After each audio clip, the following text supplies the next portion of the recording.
시청자 여러분 안녕하십니까? 금요일 아침 뉴스 퍼레이드 윤수영입니다. 봄을 알리는 입춘을 앞두고 막바지 추위가 기승입니다. 오늘 아침 최저기온이 영하 17도에 이르는 등 전국이 한파로 꽁꽁 얼었습니다. 출근길 날씨 상황 서울 광화문 광장에 나가 있는 취재기자 연결해 알아보겠습니다. 송무빈 기자, 어제보다도 더 춥다면서요? 네, 그렇습니다. 오늘은 더 춥습니다. 얼굴이 아릴 정도로 기온이 찬 상태에서 칼바람까지 불면서 추위가 더 매섭게 느껴지는데요. 실제로 서울의 아침 기온이 영하 10도를 오르내리는 가운데 체감온도는 더 떨어져 평년보다도 5도 가까이가 더 낮습니다. 대부분 중부지방과 경북권 기온이 이와 비슷한 상황으로 한파특보가 발효됐습니다.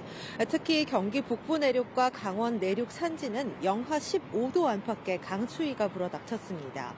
지역별 최저기온을 보면 인천이 영하 10도, 대전이 영하 10도, 부산이 영하 5도 등이고 제주만 겨우 영상을 지켜 2도로 예보됐습니다. 서울 등 중부지방의 경우 낮에는 추위가 다소 누그러지겠지만 대부분 영하권에 머물겠습니다. 앞서 쌓인 눈이 얼어 도로가 빙판길이 되는 곳이 곳곳에 있을 것으로 보여 차량 운행에 유의하셔야겠습니다. 또 중부지방과 전남 동서부 남해안, 경상권을 중심으로 시속 55km 안팎의 강한 바람이 불어 체감온도는 더 낮을 전망입니다. 바람이 많은데 대기까지 매우 건조해 작은 불씨가 금세 큰 불로 확대될 수 있는 만큼 각종 화재에도 각별한 주의가 필요합니다. 지금까지 서울 광화문 광장에서 TV조선 송무빈입니다. 미국 관세 인상 움직임에 대응하기 위해 워싱턴에 간 김정관 산업통상부 장관이 러트닉 상무장관과 만나 본격 협의에 나섰습니다. 트럼프 대통령은 펜 한 번만 움직이면 수십억 달러가 미국으로 들어온다며 강력한 관세 정책을 계속할 것임을 시사했습니다. 김자민 기자가 보도합니다. 김정관 산업통상부 장관이 하워드 러트닉 상무장관을 만나기 위해 한국 시간 오늘 새벽 워싱턴의 상무부 청사를 찾았습니다. 김 장관은 회담에서 대미 투자는 변치 않는다는 걸 강조하고 우리 국회의 입법 상황에 대해 자세히 설명할 것으로 알려졌습니다. 미국과의 협력 투자 관련해서는 변한다든지 그런 건 없기 때문에 그런 부분 내용들을 충실하게 잘 설명을 하려고 합니다. 러트닉 장관은 어제 열린 이건희 컬렉션 기념 만찬 축사에서 대미 투자는 선택이 아니라 약속한 의무라고 연설한 것으로 전해졌습니다. 여항구 통상교섭본부장도 곧 워싱턴에 도착해 그리어 무역대표부 대표와 만나 협의를 이어갈 계획입니다. 한국의 25% 관세 인상 카드를 꺼내든 트럼프 대통령은 각국에 부과하는 관세가 지금보다 더 높을 수 있다고 경고했습니다. 대미 교역국들을 현금 인출기에 비유하며 펜을 휘두르기만 해도 수십억 달러가 미국으로 더 들어온다고도 강조했습니다. And the tariffs could be much steeper. We've been actually very nice about it. 미 재무부는 한국을 환율 관찰 대상국으로 다시 지정하며 인위적인 원달러 환율 개입 여부를 점검하겠다는 뜻을 밝혔습니다. TV조선 김자민입니다. 더불어민주당이 오늘 충남 대전 통합특별시 통합특별법안을 당론 발의합니다. 국민의힘 장동혁 대표와 당 지도부는 고 이해찬 전 총리 빈소를 찾아 조문합니다. 정치권 소식 장윤정 기자입니다. 대전과 충남 행정통합을 추진해온 더불어민주당 충청특위는 통합자치단체 명칭을 충남대전 통합특별시로 정했습니다. 공식 명칭에서 충남을 앞세우는 대신 약칭은 대전특별시로 부르기로 했습니다. 핵심 쟁점이었던 통합청사는 두 곳 다 쓰기로 했습니다. 또한 지금 현재 대전청사와 충남청사 두 청이 있는데 두 곳을 쓰면서 향후 그 통합특별시의 주소와 관련돼서는 통합시장이 선출되고 나서 시장이 정할 수 있도록.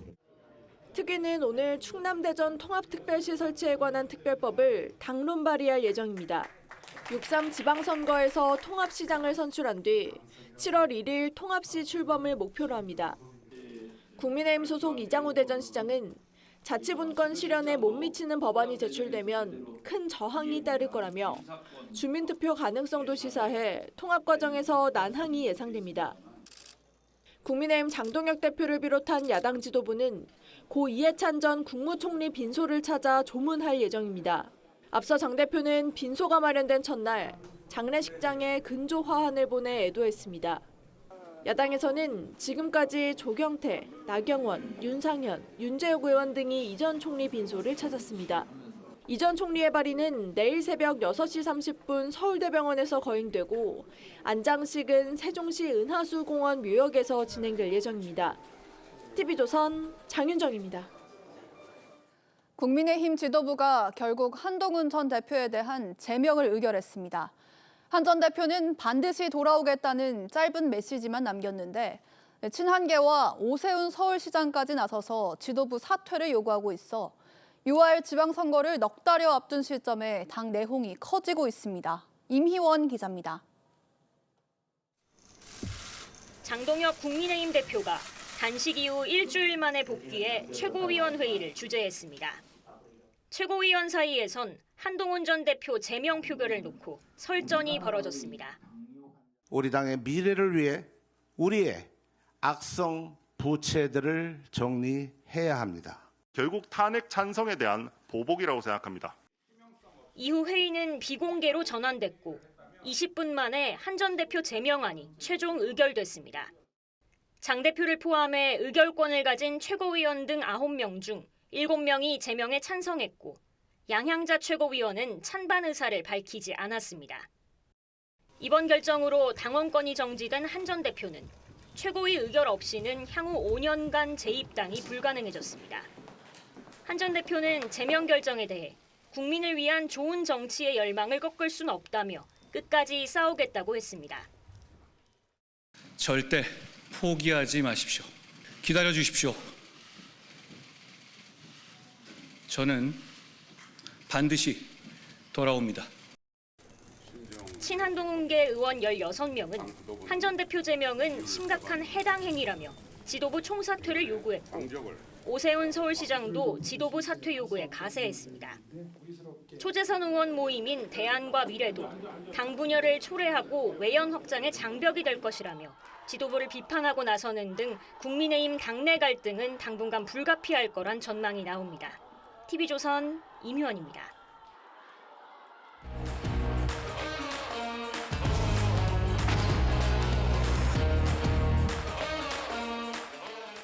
정치권 소식 짚어보는 아침의 맞수 시간입니다. 박경미 더불어민주당 대변인, 노동일 파이낸셜 뉴스 주필, 조연삼 변호사, 최진영 변호사 나오셨습니다. 안녕하세요. 안녕하세요. 전해드린 대로 국민의힘이 이른바 당원 게시판 사태를 이유로 한동훈 전 대표 제명을 확정했습니다. 영상 먼저 보시겠습니다. 한동훈 전 대표에 대한 당원 징계안이 윤리위 의결대로 최고위에서 의결되었습니다. 저는 한동훈 전 대표를 징계하는 이유는 결국 탄핵 찬성에 대한 보복이라고 생각합니다. 똑같은 행위를 한동훈이 아니라 저 김민수가 했다면 15개월 끌 수 있었겠습니까? 오늘 저는 제명당했습니다. 저를 제명할 수는 있어도 국민을 위한 좋은 정치의 열망을 꺾을 수는 없습니다. 우리가 이 당과 보수의 주인입니다. 절대 포기하지 마십시오. 기다려 주십시오. 저는 반드시 돌아옵니다. 이 예측대로 장동혁 대표 당무 복귀 하루 만에 한 전 대표 제명안을 의결했습니다. 주필께서 이 방송으로 많은 제안을 좀 해주셨었잖아요, 그동안. 지방선거를 넉 달 정도 남기고 있는 상황에서 사실상 내홍, 내전이 시작된 거라고 볼 수 있겠습니까? 벌써 내전이 오래된 거죠. 글쎄 참 이해하기 어렵네요. 저는 친한도 아니고 반한도 아니고 그냥 지켜보는 사람일 뿐인데 어떻게 이럴 수가 있는지, 이렇게 안일하게 해도 되는지, 소수 야당으로서 더 소수가 되려고 이렇게 몸부림치는 건 이해하기 어려운 행보입니다. 이재명 대통령이 그러셨잖아요. 외계인이 침공하면 지구인들이 힘을 합쳐서 다 맞서야 되는 거 아니냐고. 근데 지금 지구인들끼리 싸고 있는 거고요. 네. 글쎄 암덩어리를 제거했다고 어떤 분이 그렇게 얘기하시는 것 같더라고요. 암덩어리 제거할 때 수술이 잘 되지만 잘 됐다, 암덩어리를 제거했다. 근데 환자가 죽으면 무슨 소용이 있습니까? 꼭 그런 상황이고요. 장동혁 대표가 나는 다 계획이 있다 이렇게 얘기했는데 지금 이제 무슨 새로운 초식을 꺼내 들지 좀 지켜보고 싶은 그런 상황입니다. 네, 오세훈 서울시장까지도 나서서 장동혁 대표가 당을 자멸의 길로 몰아넣었다면서 사퇴를 요구하고 있습니다. 자, 박 대변인님, 당내 반발 계속돼 왔고 사실 뭐 제명을 의결하면 더 커질 거라는 건 확정적이었는데 이렇게까지 밀어붙인 이유는 뭐라고 보세요? 네, 장동혁 대표가 제명이라는 어떤 배제, 어떤 뺄셈의 정치를 하는 이유는 아무래도 당내 기반이 든든하지 못하기 때문이겠죠. 네. 한동훈 전 대표가 이제 대표 시절에 장동혁 대표를 스텝이라고 이렇게 표현한 적이 있잖아요. 이번에 만약 한동훈 대표를 끌어안았다면 한동훈 전 대표는 장동혁 대표의 스텝이 될 수 있는 기회였는데요. 네. 그거를 걷어찬 거잖아요. 왜 장동혁 대표가 지난번에 단식을 풀 때도 박근혜 대통령의 방문을 계기로 했잖아요. 그러니까 보수의 아이콘을 등에 업고 이제 출구 전략을 모색했었는데 네. 당내 정치 세력이 확실하지 않으니까 그리고 당대표가 될 때 윤 어게인 그룹, 친윤 그룹의 전폭적인 지지를 받았기 때문에 거기를 끌어안을 수밖에는 없는 거기에 기댈 수밖에는 없는 그런 상황인 것 같습니다. 이 친한계 의원들이 장동혁 지도부 사퇴를 요구하고 나섰습니다. 최 변호사님, 앞으로 당내 결속이 가능하다고 보십니까? 더 단단해질 것이다라고 저는 예측을 합니다. 네. 한마디로 2보 전제를 위한 1보 후퇴다라고 보는데요. 마치 이렇게 비유할 수 있을 것 같습니다. 이재명 민주당 당대표가 되는 과정에서 지난 총선에서 이른바 비명횡사, 친명횡재를 했죠. 그러면서 당내에 갈등이 있을 것 같지만 오히려 지난 총선에서 압승을 거뒀고 지금 그 이재명 대통령 같은 경우에도 김대중 총재보다도 더 높은 어떤 득표율을 가지고 민주당의 실질적인 리더가 됐습니다. 그런 네. 걸 보면은 최근에 있어서의 어떤 당원 민주주의, 당원들의 의사를 적극적으로 받아들이는 그런 흐름을 봤을 때는 민주당의 어떤 그 이재명 대통령의 어떤 성공 그 어떤 서사를 비슷하게 따라간다. 지금 현재로서는 여러 가지 어떤 문제가 있지만 그럼에도 불구하고 좀 더 장기적으로 봤을 때는 국민의힘이 나가야 될 방향이고 그것이 바로 국민의힘 지지자들의 선택이다라고 예측을 합니다. 네, 일단 뭐 당내 결속이 더 결집될 거다 이렇게 말씀하셨는데 사실 국민의힘 내부에 여전히 친한계 지지자들도 있는 게 사실이거든요. 한 전 대표는 향후 5년간 국민의힘 후보로 출마할 수 없고 또 최고위 의결 없이는 재입당도 불가능한데 어제 이제 반드시 돌아오겠다고 했단 말이죠. 조 변호사님, 이게 5년 뒤를 얘기하는 건 아니겠죠? 그렇다고 할 수가 있겠죠. 아마 한동훈 전 대표의 입장에서는 이번 제명 결정 이후에 정치적인 재기를 모색할 수밖에 없을 겁니다. 그 시점을 아마 이번 다가오는 지방선거로 생각을 하고 있지 않을까 싶긴 한데요. 네. 5년 동안 기다린다고 한다면 사실상 정치적으로 재기를 할 수가 없다고 보여지겠죠. 현재 국민의힘 당원 당규상으로는 복귀를 할 수가 없으니 이번 그 지방선거, 그다음 보궐선거를 통해서 어떤 정치적인 그런 재기일 모색을 한 다음 만약에 보궐선거를 통해서 출마를 통해서 당선이 된다고 한다면 원내 입성을 할 수가 있는 것이고요. 만약에 국민의힘이 지방선거에서 참패를 하게 된다면 당 내에서 장동혁 지도부에 대한 여러 가지 문제 제기가 있을 수밖에 없을 겁니다. 새로운 지도부가 구성이 된다라든가 아니면 비대위가 구성이 된다고 한다면 그때 친한계를 중심으로 해서 비대위 의결 과정을 거쳐서 다시 당내에 복귀하는 그런 수순을 밟고 싶어 하는 것으로 보여지는데요. 이러한 모든 것들은 지방선거와 보궐선거 결과를 지켜봐야지만이 알 수가 있지 않을까 싶습니다. 네, 그러면 재개하기 위해서는 지방선거 전까지는 어떤 선택이 최선이라고 보세요? 한동훈 전 대표 입장에서는 어떻게 보면 국민의힘 당원들 당심을 얻기 위해서라고 한다면 지방선거에 백의종군을 하면서 각 후보들을 지지하는 그런 모습을 보여줄 수도 있을 것이고요. 본인이 그런데 더욱더 확실한 정치적인 꿈을 꾼다고 한다면 저는 보궐선거를 노리지 않을까 싶습니다. 일단 수도권이라든가 이런 경쟁 지역보다는 확실한 당선이 가능한 지역을 선택을 할 것으로 보여지고요. 여러 지역이 지금 거론되고 있지 않겠습니까? 네. 대구라든가 부산 같은 지역들이 거론이 되고 있는데 그러한 지역의 보궐선거에 출마를 해서 당선이 되는 것을 아마 가장 우선순위로 두고 있지 않을까 싶습니다. 네, 한동훈 전 대표의 다음 행보, 보궐선거도 방금 이야기를 해주셨는데 이 다양한 시나리오들이 나오고 있습니다. 이 보궐선거에 나가는 것, 6월 지방선거에 무소속으로 출마하는 것에 대해 어떻게 좀 생각하십니까? 글쎄, 당에 어떤 방패가 있는 거하고 무소속하고는 또 전혀 다르죠. 정말 전 대표지만 어쨌든 국민의힘 소속이다 이런 거하고 전혀 다른 얘기거든요. 본인은 뭐 어딘가 뭔가 역할을 하려고 하겠죠. 또 정치인의 존재감이 드러나는 게 선거 아니겠습니까? 그야말로 장기 선거인데 가만히 있기도 어려울 거라 생각합니다. 그래서 무소속 출마 저는 권하고 싶지 않습니다. 왜냐하면 지금 다 모든 곳이 팽팽한 그런 대결 중이지 않습니까? 양당이. 뭐 대구, 부산 아까 얘기하셨는데 일부에서는 그런 얘기도 있더라고요. 대구 출마하면 될 거 아니야. 아니라고 저는 생각합니다. 왜냐하면 거기도 국민의힘 후보 낼 거고 민주당 후보 낼 거 아니겠습니까? 민주당 후보도 어느 정도 그 고정 지지표가 있는 것이고요. 열세긴 하지만. 네. 만약 한동훈 전 대표가 출마해서 국민의힘 후보의 그 표를 깎아먹는다? 그럼 민주당이 어부지리를 주는 거 아닙니까? 만에 하나 그렇게 했다? 그래가지고 본인은 떨어지고 민주당 후보가 당선되게 했다? 그러면 정말 영원한 배신자 낙인밖에 안 찍히는 거고 저는 가능하면 뭐 물론 원하는 대로 가야 되겠지만 각 지방선거마다 좀 팽팽한 곳에 가서 찬조회수를 통해서 자신의 지지자들에게 호소하는 거죠. 잘잘못은 나중에 따지고 일단 선거에서 이기고 보자. 같이 지지달라 국민의힘을. 이렇게 하는 게 최선의 선택이 아닐까? 저는 개인적으로 그렇게 생각합니다. 이준석 대표의 주장으로는 무소속으로 서울시장에 출마하라 뭐 이런 이야기들을 했는데 이 조언은 어떻게 좀 생각하십니까? 나쁜 조언이라고 생각합니다. 나쁜 선택이라고 생각합니다. 만약 그렇게 하면. 서울이야말로 지금 팽팽한 그런 곳 아닙니까? 뭐 정말 1%포인트 내로 이게 승부가 갈릴 수도 있는 그런 지역인데 한 전 대표가 무소속으로 출마한다? 그럼 누구 표를 깎아먹겠습니까? 민주당 지지자들이 한 전 대표를 선택하겠습니까? 국민의힘 지지자들이 선택하겠습니까? 그러면 당연히 오세훈 후보, 서울시장은 낙선하는 거죠. 근데 그런 선택이 만약 그런 결과를 가져온다. 그러면 한동훈 전 대표가 이렇게 했으니까 내가 좀 지방선거 결과가 나쁘니까 내가 당을 접수하겠다. 이렇게 되겠습니까?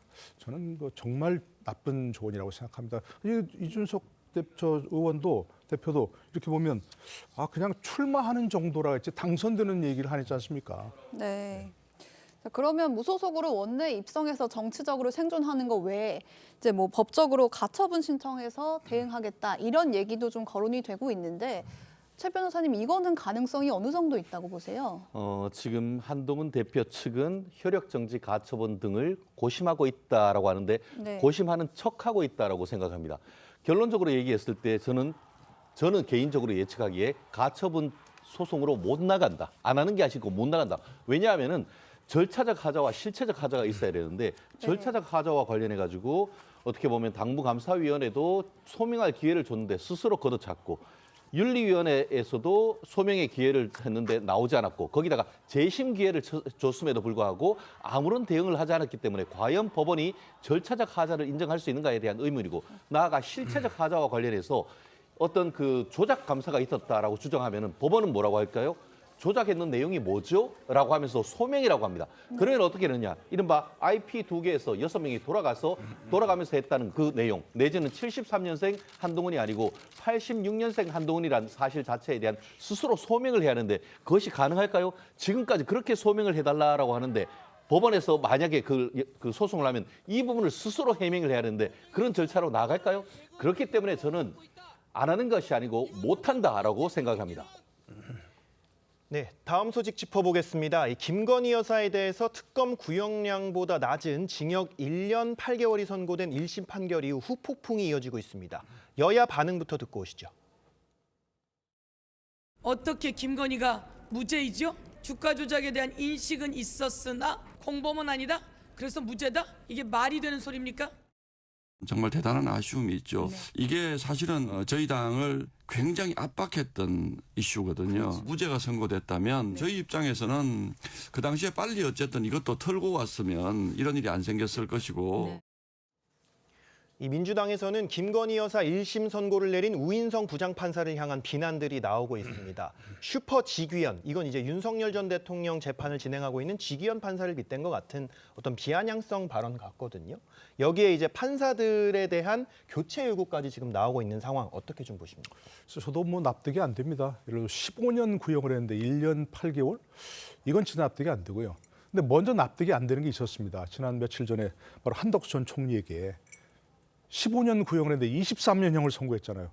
그 말도 안 되는 판결이거든요. 터무니없는 판결이고. 그러니까 그러나 저는 그것도 뭐 이유가 있겠지 할 수밖에 없는 거고. 그 만약 불복한다, 문제 있다, 항소하지 않습니까? 그러니까 3심제가 있는 거고.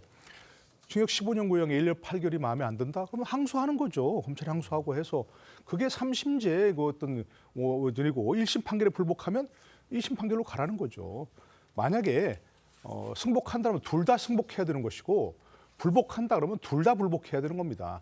하나는 우리 마음에 드니까 중형을 때렸으니까 뭐 아주 좋다 이렇게 박수를 치고 하나는 우리 마음에 안 드는 판결이니까 비난한다.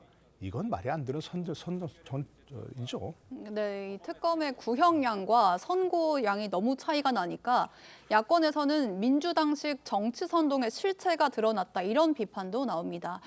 박 대변인님, 이 통일교 금품수수 의혹 관련해서 권성동 의원이 유죄 선고 받았잖아요. 이거 관련해서 쌍특검을 하자는 주장이 나오는데 이건 아무래도 부산시장 출마가 예상되는 전재수 의원을 겨냥한 것 같은데 어떻게 생각하세요? 네, 권성동 의원의 경우는 윤영호 본부장으로부터 1억 수수와 관련한 빼박 증거 3종 세트가 있잖아요. 뭐 증언도 있고 사진도 찍어놨고 그리고 녹취도 있고 문자 메시지까지 있고. 네. 그런데 지금 전재수 의원의 경우는 그 통일교 연루설이 터져 나왔지만은 그리고 증언이 일부 있기는 했지만은 물증이 확보된 것이 없고 또 그 증언마저도 번복되고 있어요. 그래서 권성동 의원과 전재수 의원은 차원이 다르다고 생각을 하고 이번에 권성동 의원의 혐의에 대한 판결은 적당한 혹은 그 혐의에 비해서도 약하게 나왔다고 생각을 합니다. 네. 네, 이 국민의힘에서는 윤 전 대통령 때 특검을 받고 차라리 의혹을 해소했더라면 지금 상황까지는 안 벌어졌을 거다. 이런 허탈한 반응이 좀 나오고 있는데 어떻게 생각하십니까? 결국 정치적 입장과 법적 입장이 이렇게 갈리는 것 같습니다. 정치적 입장에서 지금 최종적으로 봤을 때는 그때에 일정 부분 그 특검을 받았었으면 하는 그런 아쉬움이 있는 것도 사실입니다. 그런데 법률적인 측면에서 봤으면은 어떻습니까? 이 사안이 법원에서 무죄를 선고를 됐지만 실질적으로 최초의 문제가 됐을 때 금감원에서 내부적인 실사를 거쳐서 이거는 법적 문제가 되지 않을 것이라고 사건을 종결했던 사건이고 그럼에도 불구하고 문재인 정부가 들어오면서 윤석열 그 검찰총장을 임명하는 과정에서 민주당에서 최강욱 의원이 이것을 다시 가지고 왔고 그 과정에서 경찰이 수사했는 결과 혐의가 없다. 그리고 검찰이 수사했는 결과도 사실상 혐의 없다라고 계속 다 결정이 된 겁니다. 그런데 이것을 끝까지 민주당은 1차, 2차, 3차까지 어떻게 보면 정치적 공세로 해가지고 네. 특검을 했고 결국 정권을 무너뜨린 가장 핵심적 이유 중에 하나라는 평가를 받고 있습니다. 결론은 뭐죠? 아무것도 없었던 것이죠. 그렇기 때문에 이번 특검 같은 경우에는 정치적 특검이란 것이 이번 1심 판결을 통해 가지고 입증됐다라고 보는데요. 민주당은 그 흔한 1심 판결에 대한 법원의 판결을 존중한다라는 얘기조차도 없습니다. 물론 항소 상고할 수 있습니다. 그런데 이재명 대통령과 관련되는 대장동 사건은 어떻게 보면은 그 법무부 장관까지 나서서 신중하게 하라라고 해서 사실상 항소를 포기를 했는데 이번 사안은 선고되자마자 바로 돌아서 가지고 특검이 항소한다는 이 모습, 이런 이중적인 정의감 속에서 우리 법조인들은 어떻게 봐야 되는지 정말 당혹스럽습니다. 네, 일각에서는 특검이 너무 유죄를 확신해서 좀 안일하게 대응한 거 아니냐 이런 지적도 나오더라고요. 이 주가 조작의 공범으로까지 김 여사가 처벌받기에 증거가 부족했다면은 방조범으로 뭐 예비 기소를 했었어야 되는 거 아니냐 이런 얘기도 나오던데 조 변호사님 이거 실제로 가능한 얘기입니까? 네, 우선 특검팀 입장에서는 주가 조작과 관련된 각종 증거가 넘쳐나다 보니 공범으로만 적시를 해서 기소를 한 것이 아닌가라는 생각을 지울 수 없을 것 같습니다. 네. 김건희 씨와 주가 조작 세력간의 통화 내용만 수백 개의 음성 파일이 확보가 되었죠. 7초 통정 매매와 관련된 문자 내역도 확보가 되었습니다. 김건희 씨가 직접 육성으로 시세 조정에 관련 참여를 하고 40%를 뭐 이익으로 넘긴다라는 그런 녹음 파일도 확보가 된 상황이에요. 여러 가지 내용을 살펴보게 된다면 주가 조작의 공범으로서 당연히 의율될 수 있다라고 판단을 한 것으로 보이는데 그럼에도 불구하고 1심 재판부가 이 부분에 대해서 제대로 따져보지 못했다고 한다면 네. 항소심 단계에서 주의적으로는 공범을 유지를 하되 예비적으로 방조범 혐의를 공소장 변경을 할 수가 있습니다. 그런 식으로 주장을 한다면 적어도 항소심 단계에서 방조범으로 처벌될 가능성은 여전히 남아있다라는 말씀을 드리고 싶습니다. 네, 네 분 말씀은 여기까지 듣겠습니다. 감사합니다. 네. 헤럴드 로저스 쿠팡 임시대표가 오늘 경찰에 출석해 조사를 받습니다. 두 차례 출석 거부 후 첫 소환 조사인데 경찰은 개인정보 유출에 대한 쿠팡의 자체 조사 과정 등을 집중적으로 캐물을 전망입니다. 임희원 기자입니다. 지난달 국회 청문회에서 쿠팡 정보 유출 사건 자체 조사 발표를 놓고 청문위원과 설전을 벌였던 로저스 대표. We were following government directives every day. We've been very public about that. Do you think we would send divers into a river in China if we hadn't been directed to do exactly that? No. Do you believe that? No. Good enough. 로저스 대표가 오늘 경찰에 출석해 조사를 받습니다. 청문회 직후 출국한 로저스 대표는 5일과 14일 두 번에 걸친 경찰 소환 통보에는 응하지 않았습니다. 하지만 3차례 이상 불응 시 체포영장이 발부될 수 있다는 점 등을 고려해 출석하기로 한 걸로 보입니다. 로저스 대표는 쿠팡의 고객정보 유출 경위 자체 조사와 관련해 증거인멸과 공무집행방해 등 혐의로 고발된 상태입니다. 이에 따라 경찰 조사도 쿠팡 자체 조사 경위 등에 집중될 전망입니다. 쿠팡이 자체 조사 과정에서 중국인 유출 피의자와 접촉하고 노트북을 포렌식하면서 증거를 인멸한 게 아닌지 의심하는 겁니다. 경찰은 로저스 대표 출국 정지도 신청했지만 검찰은 소환에 응하겠다에 출국 정지 사유가 없다며 사실상 반려했습니다. 쿠팡은 유출된 고객 계정이 3,000개라고 주장하지만 경찰은 유출 계정이 3천만 건에 달한다고 보고 있습니다. TV조선 임효원입니다. 서울 집값이 다시 꿈틀하자 정부가 넉 달 만에 추가 공급 대책을 내놨죠. 서울 3만 2천 가구, 경기 2만 8천 가구 등 총 6만 가구를 공급하겠다는 계획인데 판교 신도시의 2배의 규모입니다. 이번 정책의 핵심은 도심 요지의 물량을 집중해서 과열된 시장, 잠재우겠다는 겁니다. 용산 국제업무지구의 당초 계획보다 4천 가구 늘린 1만 가구를, 또 인근 미군부지 물량을 더해서 서울 용산구에만 13,000 가구가 집중이 됐습니다. 서울 시내 노후 우체국과 세무서, 또 태릉 골프장, 경기도에선 과천 경마장과 방첩사령부 부지 등 국가가 갖고 있는 땅을 활용해서 사업 속도 높여보겠다는 건데요. 김윤덕 국토부 장관이 주택 공급을 영끌했다라고 했을 정도로 쓸 수 있는 부지는 모조리 끌어모았다는 평가입니다. 이제 관건은 이 대책이 계획대로 잘 실현될 수 있는지일 텐데요. 벌써 서울시와 각 구 등 지자체의 반발이 시작됐습니다. 정부가 협의 없이 기존 계획보다 많은 가구를 공급하겠다는 계획을 발표했다는 건데 이렇게 되면 닭장 아파트가 될 거라는 주장입니다. 지자체와 면밀한 협의 없이는 정부의 주택 공급 계획에도 차질이 생길 수 있다는 우려가 나옵니다. 2020년 문재인 정부도 용산 업무지구나 태릉CC 등의 공급을 약속했는데 5년째 지지부진한 상황입니다. 앵커 리포트였습니다.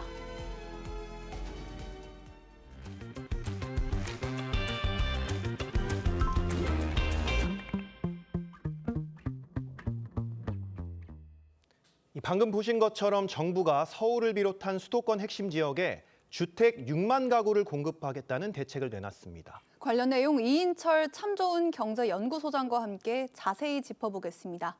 안녕하세요.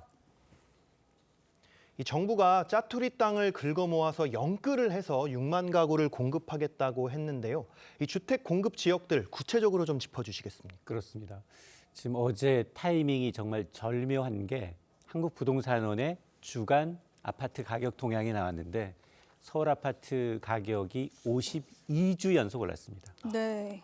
1년 내내 3차례 대책을 내놨는데 주택 가격이 오르니까 정말 이제 정부가 보유한 이제 알짜 부지 영끌에서 수요자들의 이제 공급 절벽을 해소하기 위해서 물량을 내놨습니다. 6만 가구예요.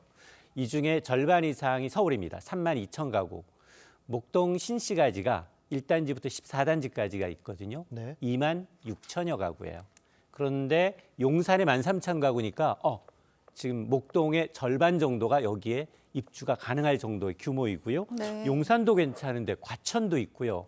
태릉CC도 있고요. 여기다가 판교도 들어갑니다. 판교는 녹지까지 이제 그린벨트까지 해제해서 6,300가구를 공급하게 되는데 특히 왜 영끌이라고 하느냐? 6만 가구 가운데 1만 가구는 정부가 갖고 있는 노후청사가 있어요. 34곳인데 여기를 들여다봤더니 관악세무서에 25가구가 지어져요. 그러니까 노후청사라는 것, 세무서 위에다가 노후된 거 리모델링해서 위로 짓겠다는 건 복합개발. 밑에는 그대로 공공기관 놔두고 위로 이제 지어서 한 동을 지어서 네. 우리 이제 청년이나 신혼부부한테 지금 어쨌든 이제 분양을 하겠다라는 얘기인데 입지가 너무 좋아요. 네. 지하철 역세권 인프라 갖춰져 있고 선호도가 높기 때문에 계획대로만 된다면 어쨌든 정부는 관련 부처 협의를 통해서 빠르면 2027년부터 조기에 착공하겠다라고 밝히고 있습니다. 네, 방금 계획대로만 된다면이라고 말씀하셨는데 사실 태릉CC나 용산국제업무지구 이런 곳들은 계속 여기에 뭐 주택이 공급될 거다 이런 걸 저희가 예전부터 들어왔었거든요. 이번에는 좀 제대로 될 수 있을까요? 맞습니다.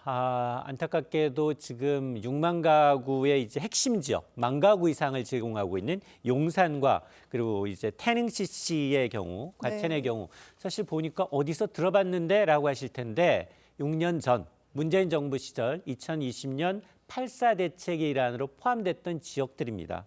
당시에 지역했던 걸 또 분양한다고가 아니라 네. 그 당시에 반발로 인해서 좌초됐던 것들이거든요. 교통 문제, 환경 문제, 지자체 협의 문제로 인해서 사업이 장기간 표류하거나 중단된 상태였습니다. 자, 그리고 그러면 신규로 이제 포함이 된 과천은 어떠냐? 과천의 경우에도 경마장과 지금 방첩사 부지를 이전시키겠다라는 거거든요. 그리고 이제 성남은 또 그린벨트까지 풀어서 하겠다라는 건데 경마장이라는 게 지금 정부는 이걸 경기도 내 다른 지역으로 이전하겠다라고 하는데 사행산업이에요. 님비 현상 때문에 대체지 물색하기가 쉽지가 않습니다. 여기다가 그린벨트로 묶여있는 성남도 비슷해요. 토지주 가운데 개인이 많이 있기 때문에 강제로 이제 수행하다 보면 예상보다 지연될 수 있습니다. 네, 이 서울시를 비롯한 각 지자체에서 정부 대책에 지금 반대 목소리를 내고 있다고 하던데 왜 그런 겁니까? 맞습니다. 정부가 좀 숫자 채우기식 공급에 너무 몰두돼 있는 게 아니냐라는 거거든요. 그러다 보니 특히 가장 큰 게 관심이 있는 게 용산이에요. 용산 누구라도 다 가고 싶어 합니다. 정부는 이제 1만 가구를 공급하겠다는 입장이에요. 서울시는 100번 양보해도 8천 가구 이상은 좀 안 된다. 글로벌 업무 도시로 비즈니스 허브면서 고밀도 개발한다? 아파트를 닭장식으로 만들어서는 안 된다라는 입장이고 과천도 이미 4개 지구 개발이 동시에 진행 중이기 때문에 도로나 교통, 하수도와 같은 기반시설이 지금 포화 상태이고 특히 이제 태릉CC의 경우에는 여기는 그린벨트까지 허무는데 당초 1만 가구에서 6,800가구로 줄었어요. 네. 그러다 보니 절차적인 문제뿐만이 아니라 여기는 또 세계문화유산입니다. 유네스코 지정 이런 것들로 인해서 반대 목소리가 나오고 있는데 여기 지금 6만 가구의 거의 절반 가까이가 이들 세 곳입니다. 만에 하나 이게 협의가 원활하게 진행되지 않는다면 6만 가구 공급 계획 자체가 동력을 잃을 수도 있습니다. 네, 이 정부 부동산 대책이 계획대로 된다고 해도 최소 5년 이후에는 입주를 할 수 있다고 하더라고요. 그러면 당장 내 집이 필요한 사람들이 있잖아요. 그래서 단기 대책이 필요하다 이런 얘기도 있고요. 이번 대책으로 인해서 서울 집값은 어떻게 될 것 같으세요? 맞습니다. 사실 지금 영끌에서 비싸시는 분들 연령대별로 보면 30대가 가장 많습니다. 네. 이분들이 왜 집을 살까요? 공급 부족이에요. 공급 절벽에 대한 우려입니다. 내가 집 살려고 할 때쯤 되면 집값이 더 오를 것이다라는 불안감 때문인데 말씀하셨던 것처럼 정부의 이제 목표들이 인하가 절차가 진행된다 하더라도 이게 착공 기준이에요. 2027년 착공은 하나입니다. 지금 그러다 보니 2030년 착공돼도 실제 입주까지는 5에서 7년 더 미뤄집니다. 그러다 보니 지금 단기적인 대책이 좀 부족한 게 아니냐라는 건데 단기 대책은 방법이 없습니다. 다주택자들 매물을 내놓게 하든가 아니면 비아파트 부분 예를 든다면 연립이라든가 빌라라든가 다세대 주택과 같은 공급을 늘려서 공백을 좀 메꿔야 되는데 네. 이번에 이 대책은 빠져 있기 때문에 아마 정말로 이제 정부가 계속해서 물량을 공급하는 시그널을 줘야 되고요. 나도 서둘러 집을 마련하지 않아도 기다리면 정부 정책을 기다리면 내 집 마련이 가능하다라는 이제 심리적 안정이 무엇보다 중요합니다. 네, 이 주택 공급이 부족하면 재건축이나 재개발을 활성화시키면 된다 이런 시각도 있는데 이번 대책에서는 그게 빠졌거든요. 왜 그런 건가요? 맞습니다. 어제 이제 서울시의 반발도 이겁니다. 지금 사실은 서울시의 주택 공급의 90%를 민간이고요. 60% 이상이 정비 사업, 재건축, 재개발 사업인데 이게 지금 올스톱이에요. 10.15 대책으로 인해서 대출 규제가 되지 않습니다. 집을 사놓고도 대출이 안 됐기 때문에 취소하는 사례가 많기 때문에 그러면 이걸 해소하기 위해선 규제를 풀어야 됩니다.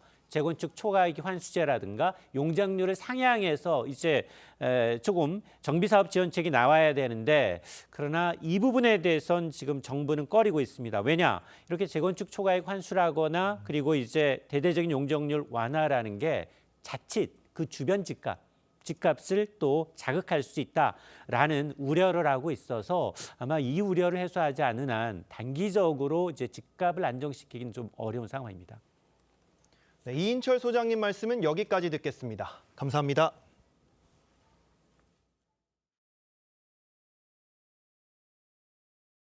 미스터 시즌4 본선 3차전 미션은 바로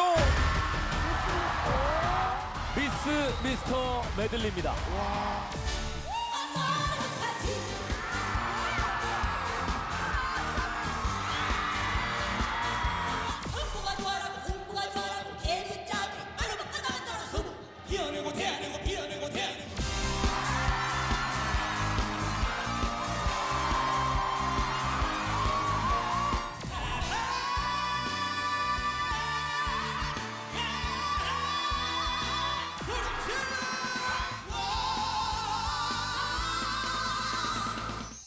미스터 시즌4 본선 3차전 메들리 팀 미션을 시작합니다.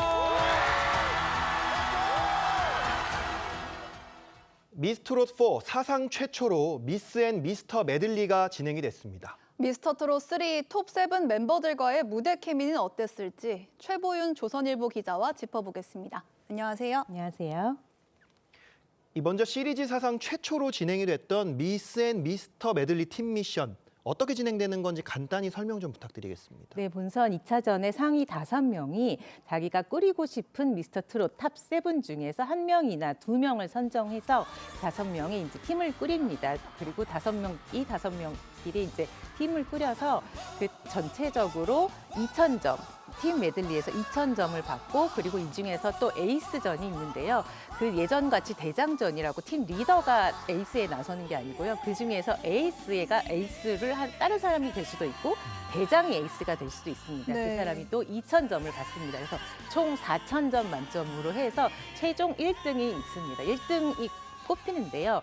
전체 4,000점 중에서는 2,000점 만점이라고 하셨잖아요. 그중에서 1,500점, 500점으로 나눠지는데 1,500점은 마스터단, 500점은 이날 초청된 관객들의 점수인데요. 이 중 굉장히 중요한 것이 이 관객 500점이 이날의 큰 좌표가 되는데요. 이날만 관객 500명에 10,000명이 신청을 해가지고 네. 미스트롯의 큰 인기를 또 입증하는 그런 계기가 되기도 했습니다. 네, 아주 관객으로 참여하고 싶은 열기가 뜨거웠다고 하는데 지난 본선 2차전 1대1 데스매치에서 3위를 차지한 허찬미 씨의 팀 흥행열차는 처음부터 끝까지 흥이 대폭발한 무대를 펼쳤다고 합니다. 영상으로 보시겠습니다.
네, 과거 허찬미 씨가 홍성 그룹 활동을 했던 경험도 있기 때문에 마스터들이 기대를 많이 했잖아요.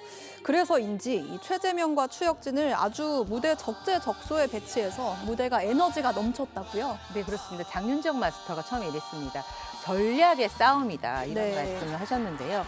허찬미 팀은 김유리, 배서연, 정혜린, 홍성윤을 뭉친 팀인데요.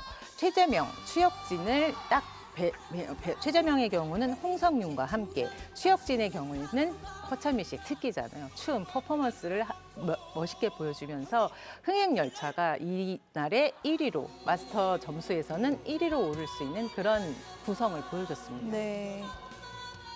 네, 1대1 데스매치에서 2위를 차지한 길려원 씨의 팀 미스 청바지는 관객들의 10년을 돌려줄 노화 방지 메들리를 준비했었죠. 무대 한번 다시 만나볼까요?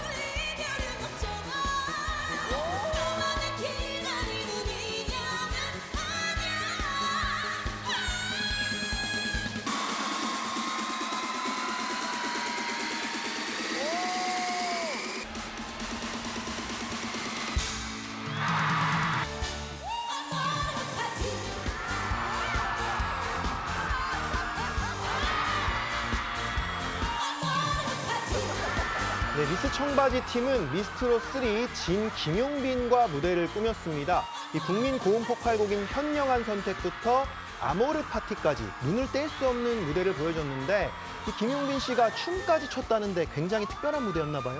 네, 그렇습니다. 지금 시청자분들도 좀 청춘은 바로 지금이다 이렇게 외치지 않았을까 생각이 되는데요.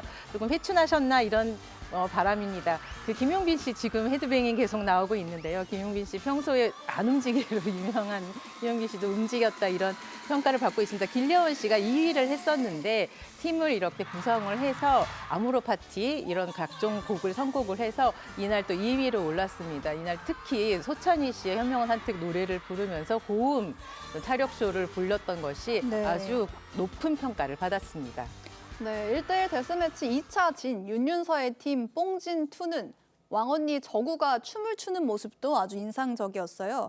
손비나의 파워풀한 가창력도 무대에 잘 녹여내서 마스터들이 호평했다고요? 그렇습니다. 지금 저구 씨 저구 언니가 저렇게 춤을 추리라고 누가 생각을 하겠습니까? 네. 지금 윤윤서가 최연소입니다. 2003년생인데요. 저구 씨가 1971년생입니다. 다시 미세 언니를 리더로서 꾸려서 했다는 것이 이 팀에서는 가장 관건이었던 것 같아요. 손비나 씨는 워낙 고음이 되기 때문에 여성 키를 맞춰서 여성 노래에 가장 적합한 또 팀원으로 꼽혔기도 했는데 네. 그래서 같이 이제 흥 폭발, 고음 폭발 무대였는데 저구 씨를 어떻게 적재적소에 썼느냐. 그래서 붐이 이 팀의 이제 옥의 T를 꼽자면 이 팀의 T의 옥은 바로 저구였다. 이런 말을 할 정도로 이런 좀 세대가 어우르고 같이 어우르는 그런 모습을 보여줬기 때문에 또 같이 흥이 폭발하고 고음이 폭발하고 같이 어우러지는 그런 모습을 보여줬던 것 같습니다. 네, 다음 주에는 메들리 팀전과 1대1 에이스전이 진행이 됩니다. 어제 살짝 공개됐는데 염유리 씨의 팀 비타오걸 역대급 불쇼를 보여줄 예정이라고요? 예, 염유리 씨는 성악과 트롯을 결합한 노래로 참 우아한 모습을 보여줬는데요. 아주 역대급 불쇼로 아주 몸을 아끼지 않는 모습을 보여준다고 합니다. 비타민 같은 모습을 보여준다고 하는데 불쇼를 어떤 식으로 결합할지 다음번에 그 메들리전에서 확인을 하시고요. 그리고 또 에이스전을 통해서 역전과 역전의 역전을 거듭한다고 하니 다음번에도 놓치지 마시고 한번 시청자분께서 시청자가 된 마음으로 한번 응원을 해주시기 바랍니다. 네, 4주차 온라인 응원 투표에서도 지난주와 마찬가지로 길려원 씨 1위를 달리고 있다고 하는데 다른 순위 어떤지 좀 짚어주시죠. 네, 길려원 씨 인기가 아주 대단합니다. 네. 2위는 아까 처음에 1위를 했었죠. 허찬미 씨가 또 1위, 2위를 달리고 있고요. 네. 이엘리아 씨 인기도 대단합니다. 음원 순위에서는 지금 1위를 달리고 있는데요. 이엘리아 씨가 올랐고요. 4위는 또 막내 또 힘이 대단합니다. 황금 막내 또 윤윤서 씨가 하고 있고요. 또 아까 고음 차력쇼를 보여줬던 윤태화 씨가 5위를 하고 있습니다. 네, 오늘 말씀은 여기까지 듣도록 하겠습니다. 감사합니다. 길에서 강도를 만나 현금 1,500만 원을 빼앗긴 피해자가 경찰에 신고했는데 알고 보니 보이스피싱범이었습니다.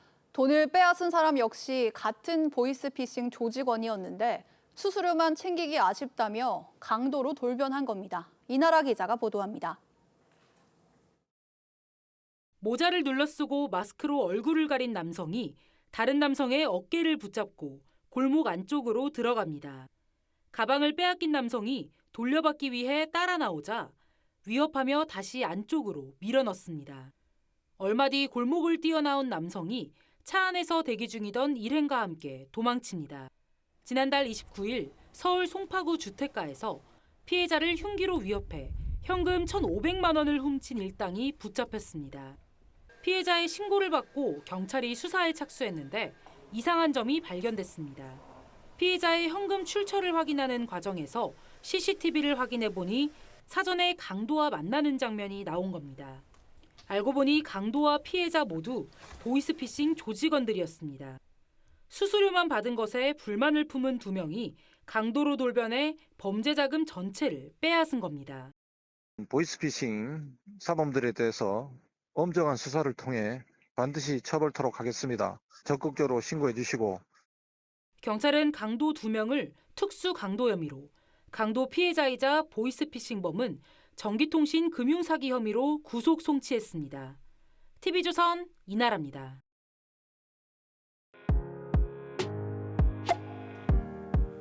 렌즈에 담긴 순간 그 의미를 짚어보는 시간이죠. 사진 기자가 선택한 아침의 한 장입니다. 오늘은 조선일보 사진부 이태경 기자와 함께하겠습니다. 안녕하세요. 오늘 볼 사진 어떤 건가요? 네, 외국인 청년들이 우리 전통주를 체험하는 모습인데요. 지금 전북 정읍에서는 세계 각국에서 온 청년들이 우리 전통주 맛에 푹 빠졌다고 합니다. 현장 모습 사진으로 만나보겠습니다. 전북 정읍의 한 전통주 양조장입니다. 2026 정읍 글로벌 청년 겨울 캠프에 참여한 외국인 학생들이 갓 빚어낸 전통주를 호기심 어린 눈으로 살피며 시음합니다. 잔을 높이 들고 신나는 얼굴로 우리 전통주를 즐기는데요. 단순히 술을 마시는 것을 넘어 전통주의 정성과 기다림을 배우는 이 시간이 글로벌 청년들에게 큰 인기를 얻었다고 합니다. 우리 술이 좀 낯설 법도 한데 청년들의 모습 정말 즐거워 보이는데요. 이번 캠프 좀 특별한 점이 있다고요? 네, 그렇습니다. 이 외국인 청년들은 정읍에서 다양한 활동을 하며 남도의 풍류를 제대로 맛보고 있는데요. 씨름과 우도농악, 겨울 딸기, 수학 체험 등 여러 가지 활동을 진행하며 정읍의 구석구석을 누비고 있습니다. 특히 이 학생들이 머무는 숙소로 농업계절 근로자용 공공기숙사를 활용했다는 점이 눈에 띄는데요. 자칫 겨울 동안 유휴 공간이 될 수 있는 시설을 이번 활동의 베이스 캠프로 탈바꿈시켜 예산 절감과 지역 활성화라는 두 마리 토끼를 잡은 셈입니다. 이 청년들이 정읍에서 보낸 이 뜨거운 겨울, 고국에 돌아가서도 한국을 다시 찾게 만드는 소중한 씨앗이 됐으면 좋겠습니다. 지금까지 아침의 한 장이었습니다. 금요일인 오늘 막바지 한파가 절정에 달하겠습니다. 중부와 전북, 경북에는 한파특보가 내려진 가운데 오늘 아침 대관령은 영하 17도로 어제보다 4도가량 낮게 시작하고 있습니다. 1월의 마지막 길었던 강추위도 끝이 보입니다. 내일 낮부터는 점진적으로 기온이 오르면서 다음 주 초부터 평년 기온을 되찾겠습니다. 다만 대기의 건조함은 여전합니다. 건조특보는 계속해서 확대되면서 전국 대부분 지역으로 내려졌는데요. 해안을 중심으로는 초속 15m 안팎의 강풍이 불겠습니다. 산불에 주의가 필요합니다. 오늘 전국 하늘에는 구름이 많겠습니다. 울릉도와 독도는 눈이 이어집니다. 한낮에도 종일 춥습니다. 서울이 영하 2도, 청주는 영하 1도, 부산은 5도가 예상됩니다. 일요일 늦은 밤 경기와 강원 북부를 시작으로 월요일 오전에는 중부에, 오후에는 남부에 눈이 내리겠습니다. 오늘의 날씨 박선민입니다. 이상으로 금요일 뉴스 퍼레이드 마칩니다. 저희는 다음 주 월요일 아침 7시 24분에 뵙겠습니다. 고맙습니다.